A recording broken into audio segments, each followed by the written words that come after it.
Hello audience, we have a special guest for today live, Sohaib Rahman, which will give you the brief understanding about cryptocurrency. Now we are moving to Sohaib Rahman. Yeah, thanks, Mozam, for having me there. And hi, guys. How are you doing? Hope you all are doing well in your lives. And first of all, to be start with, as you know, my name is Sohaib Rahman. And to be start with, I will just give you a brief description about myself. As I just recently started my YouTube channel, which name is Finance Wolf. And during the video, I also provided the channel link. So to be start with, I've been doing a few research as far as the cryptocurrency is concerned. So me and Mozam decided to have a session about cryptocurrency. So without wasting any time, we must jump into what is cryptocurrency actually is.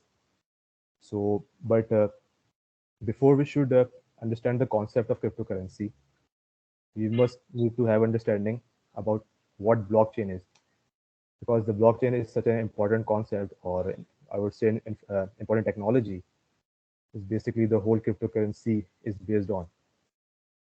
Okay, so without any wasting time, we should move on to our first topic, which is basically the blockchain, and then we talk about the cryptocurrency and what this investment perspective is for cryptocurrency.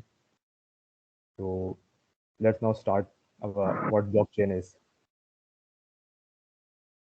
So can you hear me properly, Mozam? Because I'm having a little bit distortion. Yes, you can Okay. hear me? Yeah, definitely I can hear you. Okay, continue, Sohaib. Okay. Okay. So now, guys, what the blockchain is, first of all. The blockchain is basically, I would say, we can say the chain of blocks, okay, which is stored data. And that data could be stored in the form of ledger, or you simply call it records, okay. So, for example, what happens if a transaction happens between two traders, okay. So the most important thing to understand here is like whether trading occurs between two transactions, which normally happens in our day-to-day as well. So what medium we use in normal days is the banking system or banking technology we use in the normal days, okay. So if we talk about the modern banking system, how the modern banking system operates, we need to a bit go further and need to delve deeper to understand or to get the deeper understanding of the banking system. So the banking system basically evolved or came into being around 1600 AD, almost like a 500 years ago. So what used to happen at that time, you know, if we go back into further, uh, I'm having a little bit distortion in the middle. Now it's fine. Okay. So I was talking about how the banking system operates. First of all, uh, you know, uh, when the human, I would say, origin started, we used to trade with the barter system, and then after that, the coinage system started, and how we used to trade with, we used to trade with a different kind of coins. First, the gold coin started. Then afterwards, it was silver, copper, and so on and so forth. So the modern banking system started, or the paper currency, the fiat currency, we normally call it as. It started around 1600 years, 500 years ago, around 1600 AD. So now jump to how the banking system works and what are the flaws that the banking system has. That's what actually the blockchain technology is cashing in with. The modern banking system actually, the number one flaw that it has, when a transaction occurs or happens between two parties, the you know the it actually goes into banking records, or you can simply call it as a ledger, as I said previously. The banking system is basically centralized. Okay, it's not decentralized, centralized. So although financial authorities or it is under the control under under the bank, you can say, or under the government. So it is not basically decentralized; it's centralized. So it is actually controlled by the government. So where the problem actually comes, just the most important thing we need to understand. The problem is becomes where we see the day-to-day error that the problem occurring or comes in where the transaction is not proceeding properly or processing properly, or the chances of hacked or other kind of errors comes into play. And so as a person, as an individual, if I deposit a certain amount in the bank, I'll always be in a bit of a worry that what happens to my money if there are no proper checks in place. There's chances that my money that I have invested as a deposit could be lost in a jiffy within few days, as because if bank provided loan to somebody else, some other company, if somebody that company went bankrupt, so that bank loses money, and eventually I will lose my all money.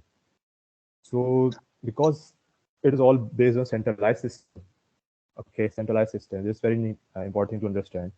Because it's all based on centralized system, we have no control as an individual or the person who invested or deposited in the bank. We have no control over the money we actually is our money. Okay, if we don't have a control in our money, it's a problem. It's a big problem because all these centralized bank, they've got our money in uh, you know their accounts deposited, so they can use our money whatever or wherever they want. Okay, so and all there are also the chances of error, and you know there are so much hackers out there who can hack the accounts and completely demolished or put our account into a certain level of threats. So here's the blockchain technology comes into play, and you need to understand what happens with blockchain technology. For example, there are two person or multiple parties out there who are doing a transaction. Okay, who are doing a transaction, and for example, there's a Mr. A and Mr. The transaction is going on with between Mr. A and Mr. B. Okay, if Mr. A, transfers certain kind of, for example, he purchased something and he transfers certain amount of Bitcoin to Mr. B. So now the technology come into play with blockchain, because what happened, blockchain is a decentralized technology. It's not depending on centralized system, just what modern day banks are depending on. So it's because of decentralized technology, what happens, there is a blocks or data, you can say a data is recorded in a certain kind of block, excuse me, and then certain kind of block, same block will be, you know, you can say it's the Mr. B also have a copy of same block as well. So if multiple people are involved in a transaction, they all have the copy of that block. All have the copy of that block. So it's a decentralized. For example, if if the block that Mr. A is operating or the Mr. Block is having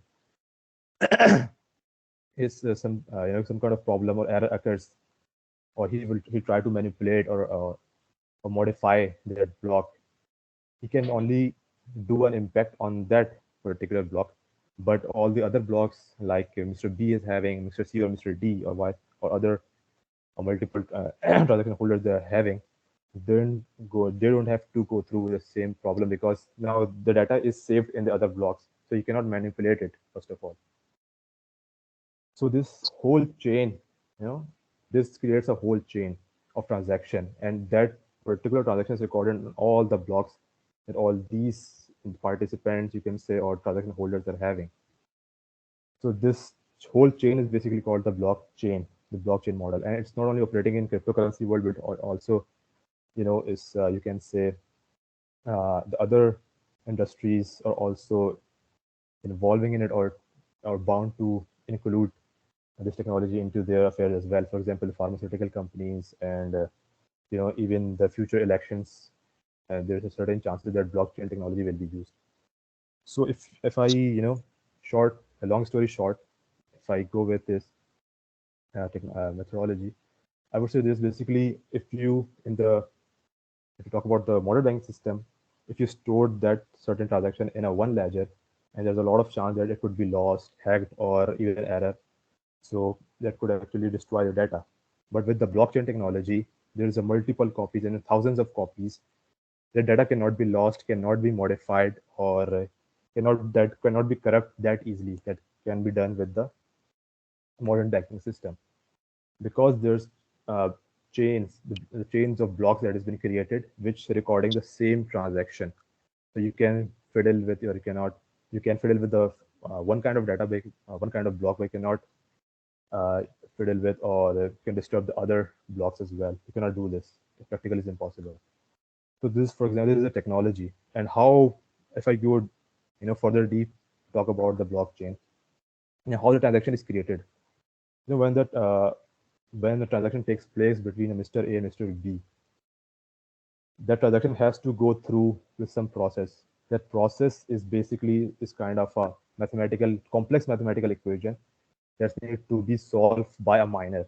Okay, it's a complex mathematical equation that needs to be solved by a miner, and if he solves that whole complex situation, complex calculation, I would say mathematical calculation, that is known as proof of work. Okay, that is known as the proof of work. So once he solves that complex mathematical equation, which is the proof of work, then he's rewarded with a coin. Normally, it's a Bitcoin. So, and there's 21 millions Bitcoin out there. You cannot create it more than that. So, how this technology works. And when it comes to the blocks, the one thing is the few things attached to it. One is the hash, which you can say fingerprint or security code for that particular block, and that of the previous hash. The previous hash is basically the blocks is connected to another block. So the previous block that is connected to it also, so the current block also records its hash as well. So this is how blockchain technology basically works. I hope you guys get the better understanding of how the blockchain works, and as I talk about the mathematical equation involved in it, which actually also let me clear first as well. That complex mathematical equation also takes a lot of energy, electrical energy as well. So in the future, if as we are that we are moving towards, the blockchain is booming right now, and we are probably seeing as a further hype in the future as well. But there's some down, I would say, some flaw or drawback in the technology as well. One of it is that, as I said, it consumes a lot of electrical energy to create that block, or to add the transaction into the block. Okay, so this is, and if there are further, you know, issues are actually happened with blockchain technology as well. One of its, even though it's very secure technology, uh, if there's a problem in certain block, for example, if you are talk about a centralized banking system, there's only one ledger you're operating. So if it problem occurs in one ledger, you can solve it. But if the problem occurs in the blockchain model, that could be a contagious. So that's something that needs to be resolved, but definitely by the software engineers who are working out there already. So now I think we have discussed much about Bitcoin technology. Now we should move on to the next topic, which is the actual topic of ours, which is the cryptocurrency. So I was talking about how the banking system operates. What makes the banking system quite much vulnerable. If you talk about what makes it very much vulnerable, is because once it started, as I said, around 1600 AD, 16th century, probably 500 years ago. So at that time, the concept was all the peoples who involved in day-to-day trading, they have to, deposit their certain, because at that time the transaction was occurred with the happened with a gold coin. Okay, so they have to deposit their gold in the banks, and the banks in the return they issue uh, a promissory note, or you can say it's basically a claim check, that a person who's having that claim check that can actually reclaim back its gold anytime it wants. But what the banks did, they didn't have that much gold in their, I would say, a locker, I would say. Okay, but they continuously issuing those promissory notes. The note that was not backed by the gold. People who were involving in day-to-day trading, once they came to know that actually there's no actual gold available in the vault. I would say there's no much gold actually available in the vault, but banks are actually printing money, printing that promissory note of the claim check. So their claim check basically has no worth. So this was the first time that the bank, the fraud, I would say, the fraud that's pertaining to banks came into light. It was the first time, and afterwards there's plenty of issues from 1600 to currently we're in right now 21st century. And during the 500 years, we have seen much a lot of kind of corruption, or fraud, or error have kind of become a part of the banking system. So this is where people have lost their confidence over the banking system. Excuse me for that. So what happens just because of the lack of uh, you know trust over the bank system. One of the another thing I want to mention. What happens when the banks issue so much notes and they're not backed by the gold. It gives rise to the inflation, and the worst form is the hyperinflation, which we saw in the Zimbabwe. The hyperinflation means everything's got so much, the price got so much high, so all those paper currency would almost become nothing. So this is another reason why people lose their trust over banking system, over that paper currency, the fiat currency we talk about, we call it. So where the Bitcoin or the cryptocurrency, plays an important role. Uh, that the first cryptocurrency was actually was came into light when there was a Japanese, I think it was a Japanese person who actually, who invented, or he brought that. Uh, I think I'm not remembering his name. Something like Satoshi Nakamoto. Yeah, his name was Satoshi Nakamoto. So he was the one in 2009. He was the one who actually brought the concept of Bitcoin, and the Bitcoin that concept was building upon the blockchain model. So with that, say as I said, it's a decentralized system. As I talk about the blockchain, this decentralized system, the people are start believing that this system, that this which is decentralized, are way much more better than the centralized system, because now they have the control over their money. Okay, so now they have control on their money. There is less chances of fraud involved, error involved, or there's less chances that it is getting hacked, because as multiple blocks is already created, as I said, as a central as compared to centralized system, which is only based on one ledger. It's now based on multiple, even thousands of ledger, even more than that. So people now start believing now that there's something, their money now that they can own. Okay, so this is one of the positive part of the cryptocurrency. As we talk about what are the could be the negative part of the cryptocurrency, what are the drawbacks associated with the cryptocurrency. We would say, you know, in the recent times we have seen some, money's got get laundered, using that technology of cryptocurrency. Uh, with the help of cryptocurrency, there's chances of money can be laundered easily. Okay, and it can be used in activities which is illegal, like gambling, or you know, drug trafficking, and something like this. So there's all, there's a positive impact of something, there's always a negative impact as well. But if we talk about the positivity, Bitcoin is still, it's thriving and growing at massive scale right now. Although as I talk about, there are some lackness, because the Bitcoin technology, as I said, is consumes a lot of energy, and cryptocurrency is itself has issues as well. One of the reason, and one of the biggest problems, is not controlled by any government, even though provide the freedom to the the currency holder, but it also has some issue with this because it's not governed by, or it's not legalized, in every jurisdiction. So it has been legalized by in a lot of jurisdiction, but it's not legalized in some jurisdiction. So we need to see what where future is heading as far as the cryptocurrency is concerned. Right now, it looks very promising because now even a lot of countries where it was banned now it start to redeeming. They are actually allowing uh, cryptocurrency to use for day-to-day trading. So it's getting legalized in a lot of countries as well, which it were previously banned.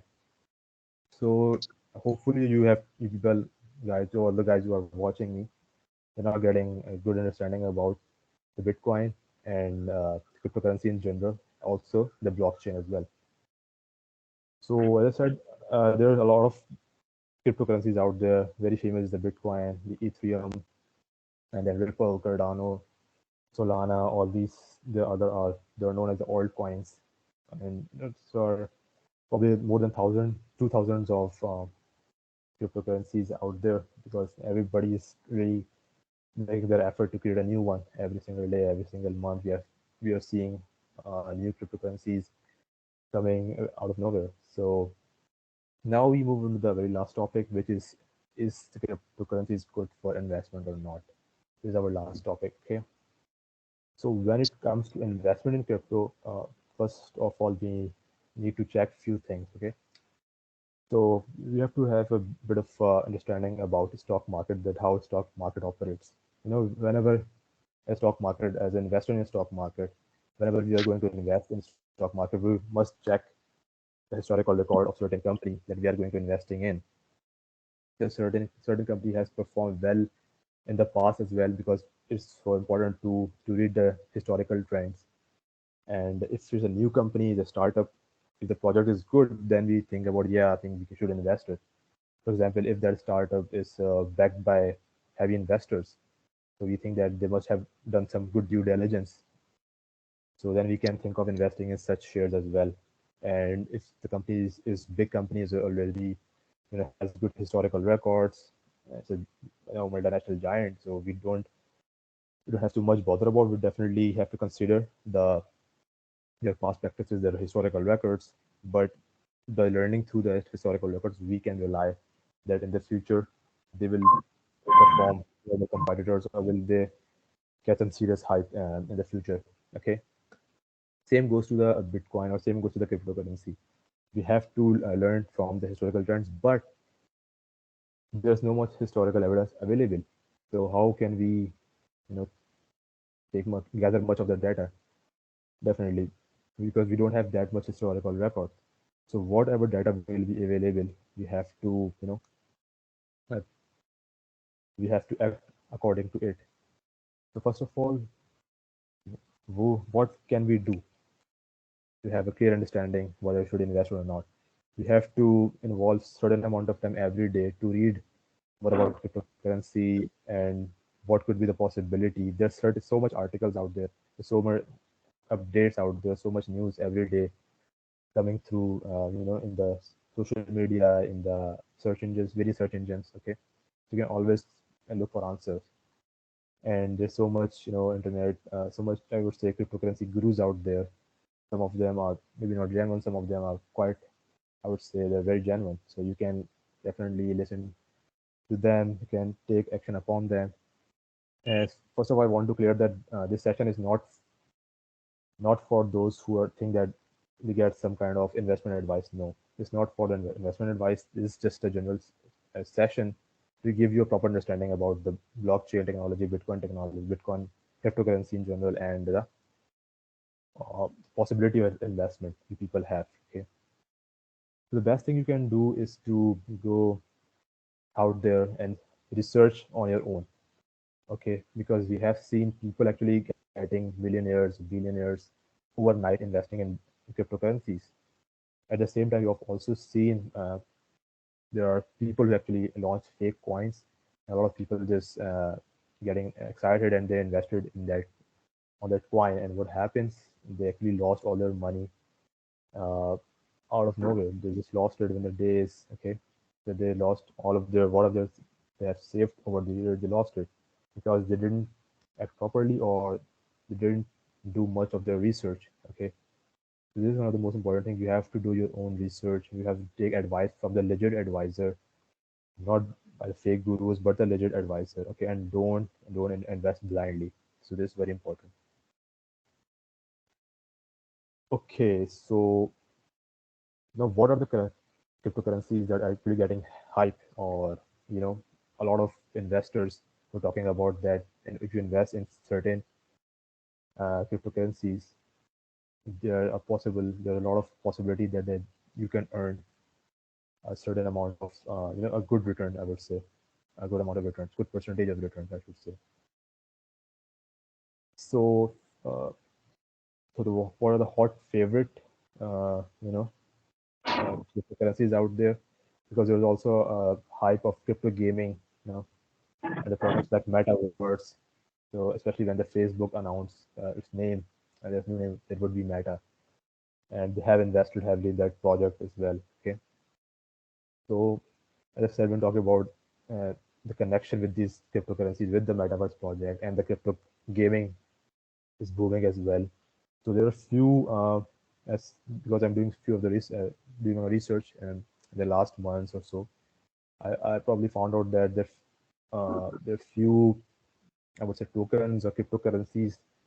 If you invest on them, there's a chances that you can make good money. But as I said, I'm not advising you. You have to do your own research. And one of them is Decentraland Mana, which was also basically a game, okay, the virtual game, and is used that coin called Decentraland Mana for trading. And once again, that coin is decentralized. So if you, for example, buy a property in that game, you're actually owning it, because this is a decentralized system. And another coin is the Sandbox coin. It's also quite very similar to Decentraland Mana. And apart from it, it's like Infinity. I think its name is Xe Infinity. Its name. So these are the coins. Xe Infinity is actually is getting quite popular as well. With others, Illyrium and InGen coins. So these are all backed on or depending on the crypto gaming situation. If the crypto gaming is uh, taking a serious rise, also the metaverse project, there's a lot of chances that all those people who invested in these projects, invested in these gaming coins, they can earn a serious amount of money. Other cryptocurrencies, or more like a general coins like Solana, there's also prediction that this will high as well. So so much coins are around there. As I said, you have to do your own research. You have take certain amount of time from your daily routine and invest in research, not investing in the cryptocurrency right away, but investing on the research. Okay, so do as much research as you can on everyday purpose, because I think this is the future. Future is moving towards the blockchain technology, cryptocurrency technology. As I said, a lot of jurisdiction is allowing the cryptocurrency to operate. So I think to be conclude, if you want to conclude this session, I would say do your research as much as you can, and afterwards, I'll give you a little bit of glimpse currencies are, what currencies are supposed to getting hype in the future, as they're already soaring high. In the future, the value could go even higher. Okay, as far as the prediction is concerned, not my prediction, but those investors who are taking their eyes, I mean, seriously onto these issues. Okay, so as I said, do your own research as much as I can, and act thinkfully, act accordingly. So hopefully, all you guys uh, must have liked the session, because I tried my level best to give you the brief overview when it comes to the blockchain technology, the cryptocurrency technology, and for the last but not the least, I talk about the investment perspective as well. So hope you guys enjoy the session. So I think hope you all enjoyed this brief session and take a lot of out of it. Okay, now we're moving back to Mozzam, who actually the owner of this channel, which allowed me to talk so much. Okay, so now Mozzam, we are moving back to you to end the session. Thank you, Soeb, for brief discussion, and hope you guys enjoy, and guys kindly subscribe my channel. Thank you. Bye. Okay, bye.